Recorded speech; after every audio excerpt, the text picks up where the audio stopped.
If you want to catch a world record spoonbill or an 85-pound blue cat, you want to come out with Smith's Fishing Adventures. Jason Smith is out here with us today, and we are out here catching catfish, and he's going to tell us all about what you can do if you hire his services and have world record fish catching days.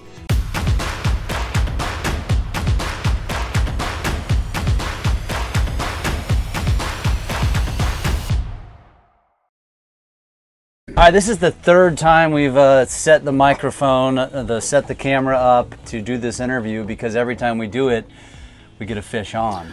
Catching some fish. Jason, thanks for having us, man. Yeah, no problem. Thanks for coming. So we are here at about the, what, 70-ish mile marker? We're in the low 70s right now. And we have been out here since 7 a.m. and we're doing catfishing today. Now, this all came about because I did a post about the world record spoonbill paddlefish. As we learned from that post, everybody says in Missouri we call them spoonbill. We call them spoonbill here, yep. So you have a fishing excursion business called Smith Fishing Adventures. Correct. Right? And you're based out of Warsaw, Missouri. Yep. So if you're not familiar with the Lake of the Ozarks, Warsaw is the other end of the lake. Everybody's familiar with Bagnall. Yep. Which is where all the action is. You're up in the quiet side, effectively. I'm in the fishing side, we call it. The fishing side, yes. I love it. So, tell us the story, man. What made you get into doing this?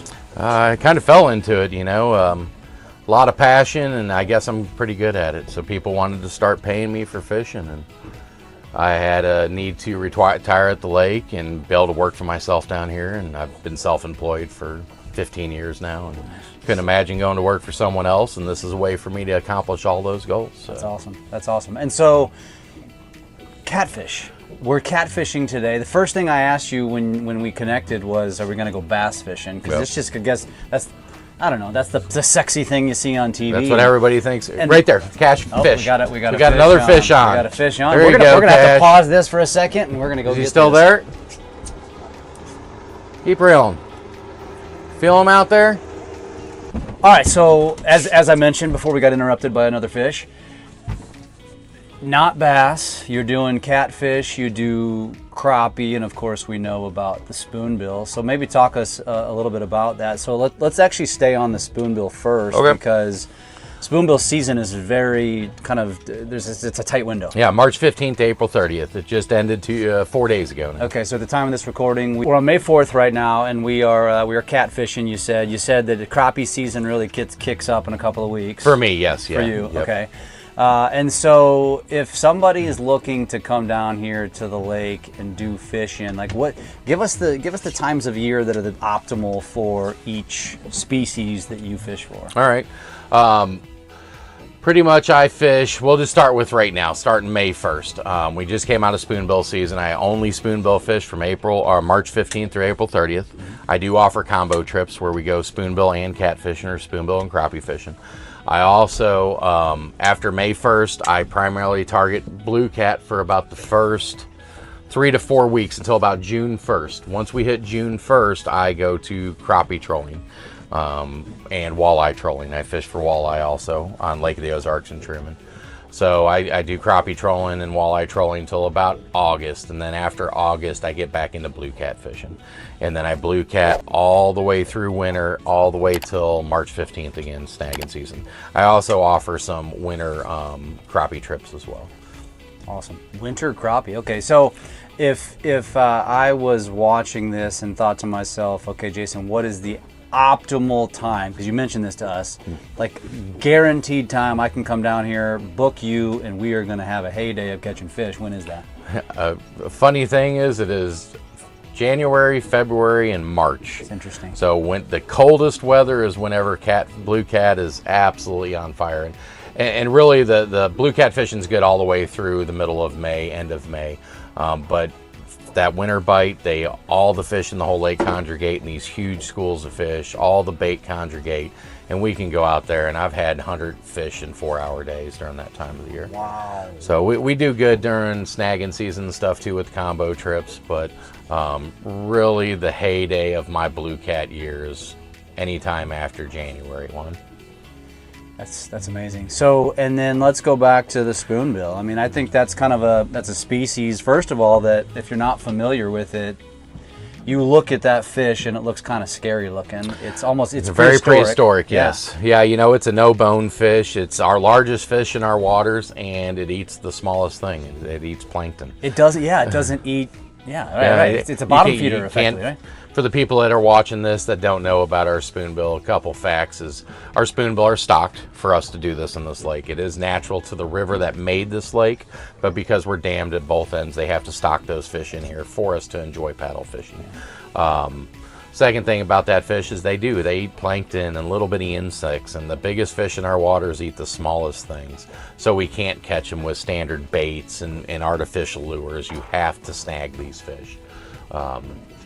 With that being said, it's very good table fare. I mean, it's pretty good eating. You can grill them, you can smoke them. Any way you can cook pork, you can cook a spoonbill. People fry them just like fish. It's a really very versatile fish to eat. That's pretty amazing. And they're not chasing lures. Nope. They're not chasing food in that sense. So how do you catch them? We snag them with hooks. So 3 standard ways to catch paddlefish. Number 1, you put lead on the bottom, you got a couple treble hooks up your line, you let it bounce off the bottom, and you pull as you're moving slowly through the water, and you pull, and you pull. Second way, the way we do it now, most guides, we run what are called dipsy divers. It goes on the end of our line, it actually pulls our line down, and our hooks are above that, and we drive around in our boats until we hit them. And then the newest thing is live scoping them. We can actually chase them down with a live scope, pitch hooks out in front of them, watch the fish swim, get our hooks in the right spot, and pull and snag these fish. Wow. But it's the only way we can harvest these fish out of these waters. So. Got it. And so again, I'm not kidding. World record fish was caught in March, mid-March. And so what again, I asked you, I said, when you brought it up, did you know you had something special? Not till we got to the side of the boat. And once we got it to the side of the boat, we knew I had suspicion we had caught a Missouri state record at least. I contacted conservation, made a few calls. After talking to conservation for about an hour, they sent me measurements of Missouri's last state record, 140 pounds-ish fish. Measured about 60 inches from the back of the eyeball to the fork of the tail, which is the way we measure paddlefish. Ours was about 67. Okay. So you knew you had that beat. We had it beat. Our fish was 5 inches bigger around than the previous Missouri state record. So when I told conservation that, they instantly got very interested. So bunch more phone calls. They decided to meet my clients at a meat market because meat markets have certified scales. Three brothers. Three brothers. Right? Yeah. Shout out Three Brothers. Yeah. Yep. They ran over Three Brothers. They did the weigh-in. They took the jaw off the fish. I got a call about... Wait, they take the jaw off the fish. So they took the jaw off the fish so they could age the fish. And a lot of people want to know if Bass Pro bought this fish or whatever. And just so you know, we got nothing for this fish. You can't mount skin fish, so they're gonna make a replica of the fish. That replica will actually be in Boone County or Benton County Museum in Warsaw, Missouri. They will feature me and Chad's story with the fish whenever when they finally get it made. And you will live in infamy. I'm going to be in a museum. It's kind of crazy, ain't it? I'm a man of nothing, and I'm going to be in a museum, and that's just surreal in itself. So, you know, I made a little piece of history for my family. That's cool, man. So what was the size? What was the world record, and what was the fish that you guys caught? So the previous world record was 164 pounds. The world record... Out of where? Where did that come from? Keystone Lake, Oklahoma. Okay. He's actually there's a guy down there, and I believe they live scoped him, but he's broke several world records in a row. Broke his own world record several times, I believe. And our fish, when we caught our fish, and it was officially weighed on certified scales, 164 pounds and 13 ounces. So we got that fish by 13 ounces. That's amazing. A record's a record, man. Record's a record, you know. Right. It doesn't matter if you win the ball game 13-0 or 1-0. A win's a win. Luckily that fish didn't sweat or anything because it could have easily lost 13 ounces even if, you know, when I stuck it with the gaff, because we gaff these fish to get them in the boat, it didn't bleed at all.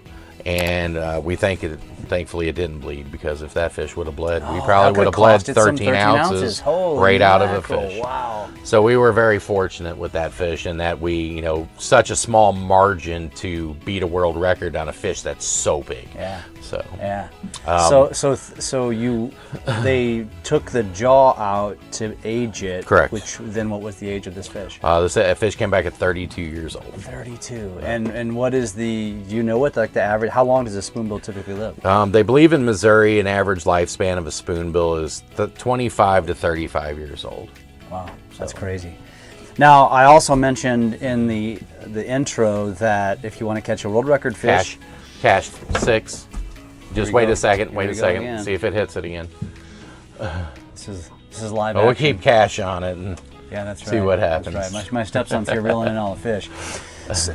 So I mentioned that you want to get a world record spoonbill, you hire you, but if you want to get an 85-pound blue cat, also hire you, because I've also boated an 85-pound blue cat out of this lake. So tell us about that. 85-pound blue cat actually that particular catfish came 2 years ago during snagging season on one of my combo trips. It's funny, a lot of people think catfish, they think deep water and sitting on the bank for hours, and we literally pulled into a cove after an hour of bad fishing, and as soon as I pulled on, I literally looked at these guys and said, boys, it's on. There is a ton of fish here. I had one line casted out, and by the time I cast out the second, we had already put the first fish in the boat. Nice. So we already knew it was going to be on fire. Well, I get them all casted out and give it a couple minutes, and my 6th rod, the one outside of the boat, gets hit, and he lays the hook into it, and it just starts screaming, dragging. I'm like, it's a good fish, buddy, you know. Unfortunately, he wasn't much of a fisherman at the time. He just hadn't done a whole lot, and we're standing on the side of the boat, and I'm like, dude, you got to reel and pull, and he's struggling, trying to figure out how to reel. It's swimming right at the boat. You know, at this point, the fish is actually under my boat, and he's just reeling like there's not even a fish there, and this fish is way up under the boat, and finally get him to do a little reel, and I start grabbing the line and pulling this fish up, and it hits the surface, and my jaw just hits the bottom of the boat. It's an 85-pound fish out of this lake is pretty amazing. I mean, yeah. I've heard of several in the 80s, only 1 or 2 in the 90s, and I don't know that I've ever personally heard of anybody breaking 100 out of this lake. Yeah. So an 85-pound blue cat, and I've been doing this here over 10 years now, and I have never boated one over 80 pounds myself, and I've only heard of 4 or 5 ever boated out of this lake. So that's a huge fish. That's amazing. What did you guys do with that fish? That fish went back in the water. Nice. So I prefer not to keep any fish. Catch that guy again. That's the plan. Yeah. Hopefully, I'll be 95 next time. Ah, yeah, of course. Now, what about? So we've talked about spoonbill. We've talked about cat. What about crappie? What's your best story there? Well, you know, crappies they're a little speckly silverfish that people love to eat, but best eating fish. You know, 2 and 3 pound crappie are pretty amazing. You know, 2-pounders. I've caught 1 2-pounder myself. Wow. I've never caught a 3-pounder. Very few 3-pounders come out of these lakes, but we catch. There's days I've caught 175 fish in 3 hours. Wow. So that's more crappie stories. You want crappie, it's about numbers, because volume. Especially when we're trolling during the summer. The summer crappie bite we do. I strictly am trolling for them, and we have days where we catch 80 to 100 fish in 4 hours. Wow. And those are keepers. I mean, that's not even the ones we throw back, and the 50 weird carp and drum and catfish and everything else. That's a good question. So are you catching other fish by accident? Oh yeah, every fish in the water will eat a crankbait, especially during the summer. We've caught carp, drum, walleye. We catch several walleye, carp, drum, walleye, catfish, channel cat, blue cat, flathead, you name it. If it's in the water and it eats artificials or shad or anything, we've caught them on crankbaits. Yeah. So, you know, here we are, we're at the Lake of the Ozarks. Obviously, if you're on this channel, you already know this. But for those of you that aren't Lake of the Ozarkers, I don't think people realize how amazing of a fishing lake this is. Because when you associate Lake of the Ozarks, it's the Netflix show, or it's probably go fast boats, big boats, partying, party cove. Party cove, yeah. But this is one of the more underrated, in my opinion, I would think, fishing lakes in the country. I think we are blessed to have such an amazing fishery. Both Lake of the Ozarks and Truman Lake, which feeds Lake of the Ozarks, have amazing amounts of fish. I've caught 100 blue cat in 4 hours. I've caught 100 crappie in 4 hours. I mean, and I fished all over the U.S. and probably some of the most amazing fishing is right here in our backyard. It's amazing. That's really cool. So the last thing I will say to that too is, because again we're up on about the 70-mile marker. Again, if you're not familiar with the lake, you typically see mile markers 0 to about 25. That's what they show on TV. That's about it. Effectively. All the activity, but you said you live on the 80-mile marker. Correct. The main channel runs 92 miles. Yep. That's not even including the arms that can go 15, 20 miles, like the Big Niagara, for example. We have a creek right here that goes about 7 miles back. A creek. It's just a creek, yeah. Well, and again, if you're not familiar with the lake, it's a flooded Osage River. It's a reservoir. It's a reservoir. And so I guess even calling it a lake, there's always somebody in the comments that says it's not a lake. It's a river, there's always people that always say that, oh, Lake of the Ozarks is just up to a certain point and the rest of it's just the river, and that's not true. We're Lake of the Ozarks from end to end. And most of the time we're not a river. Today, we're a river. We are actually flowing water for us today, but most of the time we're just dead still lake, and it's enjoyed the same from end to end. The nice thing about the upper end, it's more the fishing small boat side. So if you're afraid to come to Lake of the Ozarks because you're afraid your boat's going to get ate by the 32-foot yachts, then you come up to our 62. Say 82. I mean, it's crazy down there. You know, even my 24-foot boat, I won't bring down there in the summer because it's going to swallow my boat. But up here, you can play around all year round, and the only time those boats come up here is if they're doing a dam-to-dam run, or there's some festivals in Warsaw that they like to come up here for. So that brings up a good point. You know, what is there to do in Warsaw? I mean, Warsaw, Osage, other than both lakes. I mean, because we are, you know. Oh, that's true. You got Truman too. We're right at Truman Dam, right. So you got everybody fishing below the dam. You got Lake of the Ozarks. You got Truman Lake. And Truman Lake, by the way, is bigger than Lake of the Ozarks. Water volume, yes. Yeah. Truman Lake is 55,000 acres. And when it's flooded, it can go all the way to 250,000 acres. Wow. So I believe in 19 was the last time it was flooded that high, but it will hold max capacity 250,000 acres flooded. And so when you say water volume, because it's more expansive and the lake is more snake, it's the serpent. Yeah, we have more shoreline than Truman. Yeah, more shoreline than the state of California. About 1,260 miles, I believe, is about what we got here. And Truman doesn't have that, but water volume, because of the depth and the size of the lake, it has more water volume than the water volume of this lake. Truman was built solely to feed this lake. And to take all the flood from west central Missouri and east central Kansas. All the flood waters from all of that area go into Truman. Really? And Truman will hold it as long as the Missouri River, so if the Missouri River is super flooded, and they can't get rid of water here because it will flood Herman if they let too much out of here, Truman can hold it. Isn't that crazy? So it actually keeps towns a river system away and a lake away safe from all the water that comes from that area. So what you're learning here is that this isn't just a fishing excursion, it's also like I don't know if it's geography or maybe a little bit of history. I tell my wife all the time I'm full of useless knowledge, but it's very interesting knowledge at the same time. I was going to say useful knowledge if you're fishing. If you're fishing, yes. Yeah, absolutely. And if you want to know a little bit of the history, you know, I'm not a history buff by no means, but I get into what I love, and I love the lake I live at. So. That's awesome, man. So if somebody wants to book you, what's the best way to do that? There's a couple ways you can get a hold of me. I have a website, MO is in Missouri, fishingguide.com. So mofishingguide.com. You can get a hold of me on my Facebook at Smith's Fishing Adventures, or my phone number is 573-268-4082.